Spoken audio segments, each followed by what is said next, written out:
स्वागत है मेरे प्यारे बच्चों, कैसे हैं आप लोग। इंजीनियर की इमेजिनेशन पर आप लोग का स्वागत है। मेरा नाम है शैलेंद्र कुमार वर्मा और लेकर के हाजिर हूं मैं प्रोजेक्टाइल मोशन का आज आखिरी चरण, जिसमें हम लोग पढ़ेंगे projectile motion on an inclined plane. अभी तक हम लोगों ने लेवल सरफेस की बात की थी या हॉरिजॉन्टल सरफेस से बात किया था। ऑब्लिक प्रोजेक्टाइल मोशन हम लोग डिस्कस कर चुके हैं और प्रोजेक्टाइल मोशन फ्रॉम हाइट हम लोग डिस्कस कर चुके हैं। अब हम लोग को डिस्कस करना है projectile motion on an inclined plane. मेरे प्यारे बच्चों, इंक्लाइंड प्लेन, सपोज दैट कि हमारे पास कोई एक इंक्लाइंड प्लेन है जिसका एंगल ऑफ इंक्लाइनेशन हॉरिजॉन्टल से अल्फा दिया हुआ है और यहां से एक हम लोगों ने प्रोजेक्टाइल फायर किया u वेलोसिटी से, एंगल थीटा। ये जो एंगल थीटा है वो इस प्रोजेक्टाइल मोशन का, इस प्रोजेक्टाइल का इस इंक्लाइंड प्लेन के साथ है। अब हम लोग कहेंगे देखो हम लोग इसमें क्या करते हैं, हम लोग ये जानते हैं, देखिए भाई पहले हमारे पास एक्स एक्सिस ये था और वर्टिकल एक्सिस था हमारे पास, लेकिन अब हम लोग इसको एक्स डैश एक्सिस मान लेंगे और इसके परपेंडिकुलर एक्सिस को हम लोग वाई डैश मान लेंगे।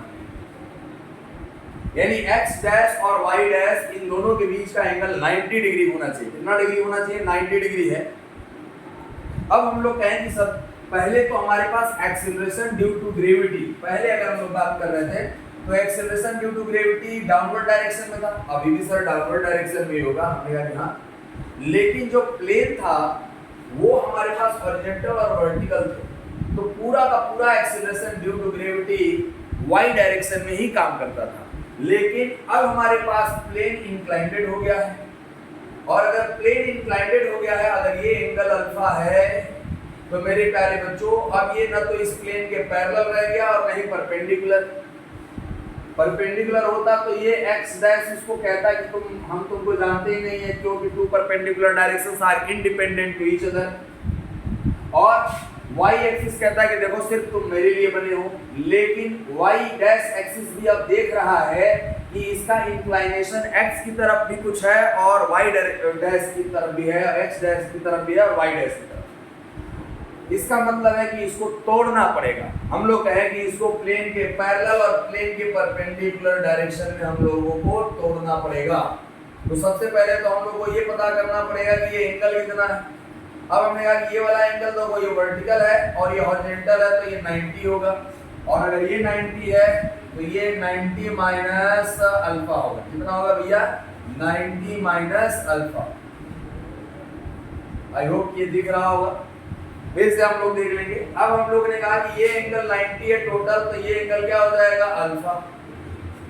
सर ये क्या बनाया आपने, समझ में नहीं आया। आपने कहा कि ठीक है भाई, फिर से हम लोग चीजों को समझेंगे एकदम आसान तरीके से, कोई समस्या नहीं है। मैंने आपको ये बताया है कि एक्सेलरेशन ड्यू टू ग्रेविटी के दो कंपोनेंट क्यों हुए, और पहले केवल y एक्सिस में था इसलिए x को उससे कोई फर्क नहीं पड़ता था, क्योंकि two perpendicular directions are independent to each other. अब मैं ये कह रहा हूं बच्चा लोग, ये x डैश है, ये y डैश है और यहां पर एक्सेलरेशन ड्यू टू ग्रेविटी की हम लोग बात कर रहे हैं। अब बताओ, ये हमारे पास हॉरिजॉन्टल है और ये लाइन हमारे पास, ये एंगल अल्फा है तो ये 90 है, तो ये 90 माइनस अल्फा, और इस पे एक परपेंडिकुलर हम लोगों ने ड्रॉ किया है जो कि y axis y dash axis के पैरेलल है। तो हमने कह दिया कि ये एंगल हमारे पास कितना हो जाएगा? अल्फा हो जाएगा। अब हमने कहा कि देखो ये g है, ये एंगल इस डायरेक्शन में g cos अल्फा और इस डायरेक्शन में g sin अल्फा। भाई कंपोनेंट करना तो हम लोग जानते ही ना, g के दो टुकड़े कर लिए, एक x के पैरेलल x डैश के पैरेलल g sin अल्फा और एक y डैश के parallel g cos alpha.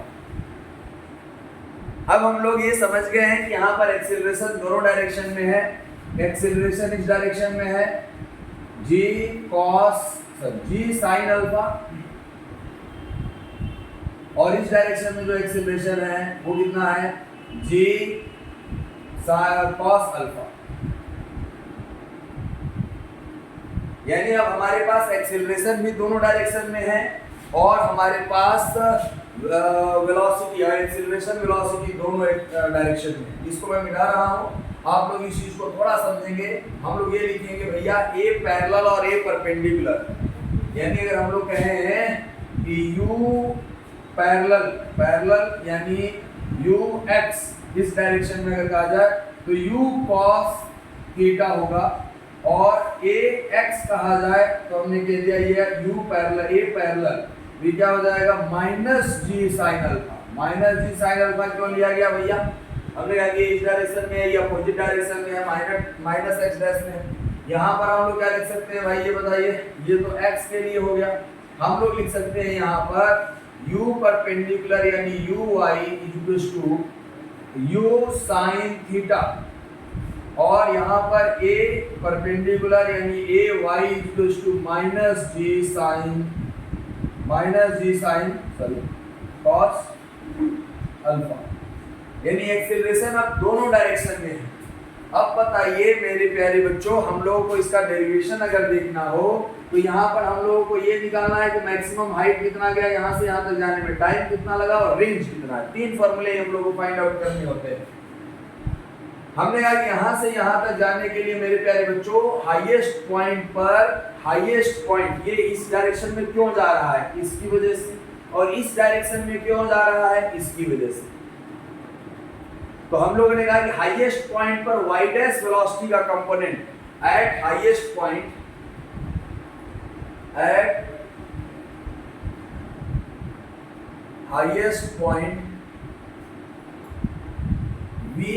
vy dash will be zero। हमने आगे ठीक है भाई यहाँ पर vy कंपोनेंट 0 होगा, लेकिन अब यहाँ पर हॉरिजॉन्टल कंपोनेंट कांस्टेंट नहीं है, ये ध्यान रखिएगा। ये जो कंपोनेंट है एक्स डैश के अलावा अब वो कांस्टेंट नहीं रहा, तो हमने कह दिया कि वेलोसिटी यहाँ पर जो होगा ये 0 होगा और ये 0 नहीं होगा, ये 0 वहाँ पर जाकर के होगा या फिर जैसे भी हमारे पास होगा यहाँ पर इस पॉइंट पर। कभी कभी हमारे पास ये ऐसे भी आ सकता है, हम लोग इस चीज को कंसीडर कर सकते हैं, लेकिन ऐसे नहीं आएगा। अब हमने कहा कि देखिए भाई, तो टाइम हमने मान लिया कि यहाँ से यहाँ तक जाने का जो टाइम है वो स्मॉल टी है, और यहाँ से यहाँ तक जाने का स्मॉल टी, तो स्मॉल टी इक्वल्स टू कितना हो जाएगा? हम लोगों ने कहा कि v y dash u y dash plus a y dash into t. तो हम लोग कहेंगे ये कितना है 0, और वी वाई कितना है हमारे पास? देखो वी वाई है हमारे पास यू साइन थीटा माइनस में g cos alpha into t, यानी टी इक्वल्स टू हो गया u sine theta upon g cos alpha. मेरे प्यारे बच्चों, एकदम फॉर्मूले में केवल क्या चेंज आया है? पहले हमारे पास जो आता था यहाँ पर केवल जी आता था। Total time of flight, total time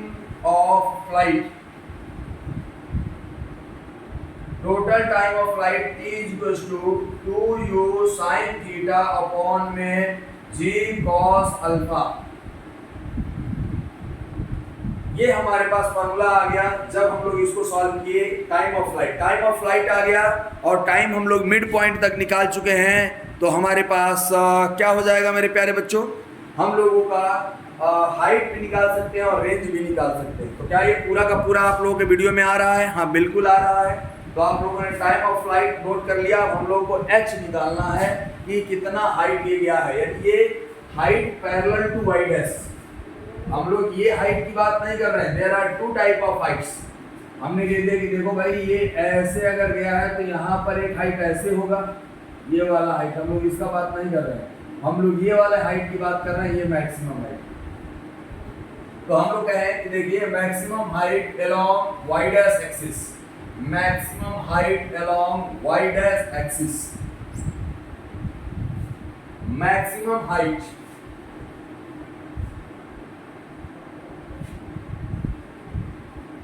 along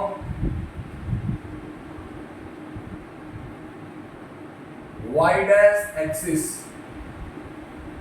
तो हम लोग इस h की बात कर रहे हैं, इस h की, ये इसके पैरेलल है, y डैश के पैरेलल है। तो हमारे पास यहां से जाने के लिए s y equals to u y dash t plus 1/2 a y dash into t square. तो एस वाई है एच, यू वाई है हमारे पास यू साइन थीटा इंटू में टी है यू साइन थीटा अपॉन में जी कॉस अल्फा। सर यहाँ पर u साइन थीटा आपने कंसीडर किया क्योंकि हमने हाफ टाइम कंसीडर किया है स्मॉल t। माइनस में हमारे पास आ जाएगा क्योंकि ए वाई माइनस में है 1/2 g cos alpha into u square. ये मैं मिटा रहा हूँ, इधर हम लोग ये लिखे हुए हैं, थोड़ा इसको मिटाना पड़ेगा मुझे। यू स्क्वायर ये क्या आ गया यू स्क्वायर, टी का वैल्यू तो you square sine square theta upon ji square cos square alpha. तो एक कॉस अल्फा से कॉस अल्फा, जी से एक जी कैंसिल आउट हो जाएगा।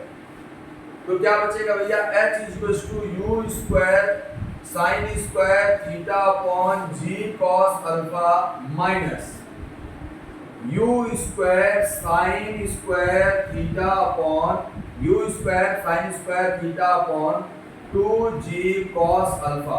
तो h इक्वल्स टू कितना आ जाएगा u square sine square theta upon 2g cos alpha. बस एक cos अल्फा का फैक्टर हमारे पास एक्स्ट्रा आ गया, cos अल्फा का फैक्टर हमारे पास एक्स्ट्रा आ गया। ठीक है मेरे प्यारे बच्चों, ये बात समझ में आ गया कि नहीं? यानी h का भी हम लोगों ने फॉर्मूला निकाल लिया, रेंज का फॉर्मूला हम लोगों को निकालना है। रेंज हमने यार चलो जल्दी से जल्दी हम लोग रेंज भी निकाल दें।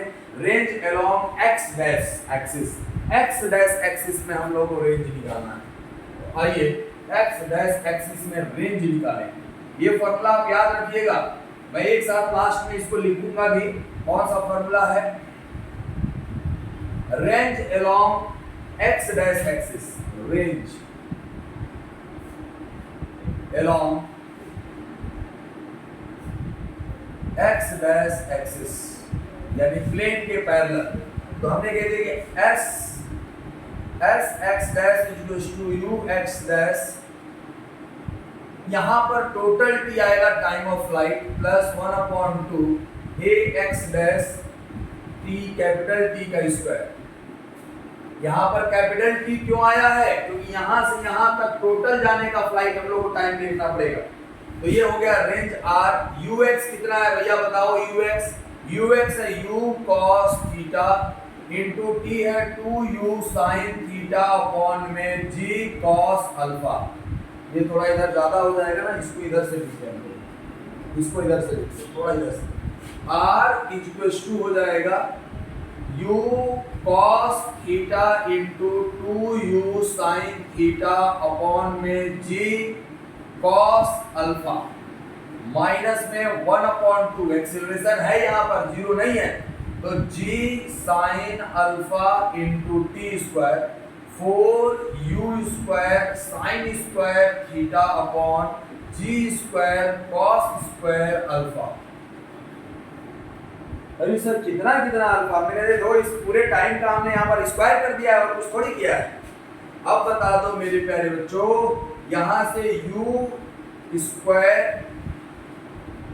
u स्क्वायर है, यहाँ से देखो ये यहाँ पर 2 बचेगा, यहाँ पर से 2 बचेगा, तो 2u स्क्वायर हमने कॉमन ले लिया, 2u स्क्वायर, और यहाँ पर भी साइन थीटा है, यहाँ पर भी साइन थीटा है, अपॉन में g cos अल्फा हमने कॉमन ले लिया।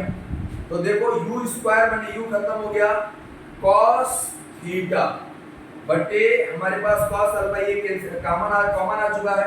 अब यहाँ पर क्या बचा है?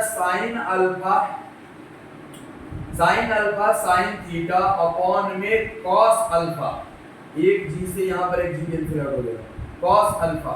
ये बताइए मेरे प्यारे बच्चों, ये हमारे पास साइन थीटा बटे कॉस, यहाँ पर कॉस एक कॉमन ले चुका हूं मैं और एक जी कॉमन ले चुका हूं मैं, तो जी तो पूरा चला गया, यहाँ पे कॉस अल्फा हमारे पास बचा। अब बताओ range R equals to 2u square sine theta upon g cos alpha. यहाँ पर आ जाएगा एलसीएम ले लेंगे, ये कॉस स्क्वायर हो जाएगा और यहाँ पर हो जाएगा cos theta cos alpha minus sine alpha sine theta. यानी रेंज का जो वैल्यू आ जाएगा, अब हम लोग इसको जानते हैं sine a plus sine cos a plus cos b का फॉर्मूला है, माइनस होता है तो प्लस आता है, तो रेंज का क्या फॉर्मूला आ जाएगा, यानी हम लोग यहाँ पर लिखेंगे रेंज का फॉर्मूला जो है वो क्या है। देखो सबसे डेंजरस फॉर्मूला यही बड़ा बनता है, लेकिन डेंजरस है नहीं। हमने कह दिया कि 2u² साइन थीटा इंटू ये हो जाएगा cos theta plus alpha divided by g cos square alpha. ये रेंज का फॉर्मूला है मेरे प्यारे बच्चों, ये ध्यान रखना है, ये फॉर्मूला रेंज का है, sine theta cos theta plus alpha. ठीक है, चलिए बहुत अच्छी बात है। इसमें अगर किसी को भी डाउट हो तो जरूर का जरूर बताइएगा आप लोग। अब हमने कहा कि ठीक है सर, ये तो हो गया इंक्लाइंटेड प्लेन पर तीन फॉर्मूले कौन कौन से आ गए हैं। तो तीन फॉर्मूलों को हम लोग अगर लिख लिया जाए एक साथ, ये डेरिवेशन जिसको नहीं आया होगा ना, तो जो तरीका है उसको स्टेप वाइज देखो, अगर हवा में समझने की कोशिश करोगे तो गड़बड़ होगा। इसको लिखना होगा आप लोगों को, लिख करके इसको समझिएगा एक एक स्टेप, उसको पॉज करिए, एक स्टेप लिखिए, पॉज करिए, एक स्टेप लिखिए। t equals to 2u sin theta upon g cos alpha. h equals to कितना है, u square sin square theta upon g cos alpha, 2g cos alpha sorry. और हमने कह दिया कि रेंज लिखा ही है, रेंज का फॉर्मूला क्या है, 2u square sine theta cos theta plus alpha upon g cos square alpha. मेरे प्यारे बच्चों, इस पर इसी टाइप के क्वेश्चन बनते हैं। अब ये कहता है कंडीशन फॉर मैक्सिमम रेंज। तो ये डिफरेंशिएशन करने से हमारे पास आएगा, थीटा के रिस्पेक्ट में हम लोग करेंगे, तो ये आता है sine theta equals to cos theta plus alpha. अगर ये बराबर हो जाएंगे तो हमारे पास मैक्सिमम की लिमिट आ जाएगी, मैक्सिमम के लिए हमारे पास वैल्यू आ जाएगी, मैक्सिमम कब होगा। तो हमने ये कह दिया कि इसको कैसे करेंगे सर, हमने कह दिया कि देखो ये pi by 2 minus theta equals to theta plus alpha. तो हम लोग ये क्या लिख सकते हैं भैया, 2 theta equals to pi by 2 minus alpha. तो हमारे पास थीटा अगर है pi by 4 minus alpha by 2, तो ये कंडीशन होती है R will be R max.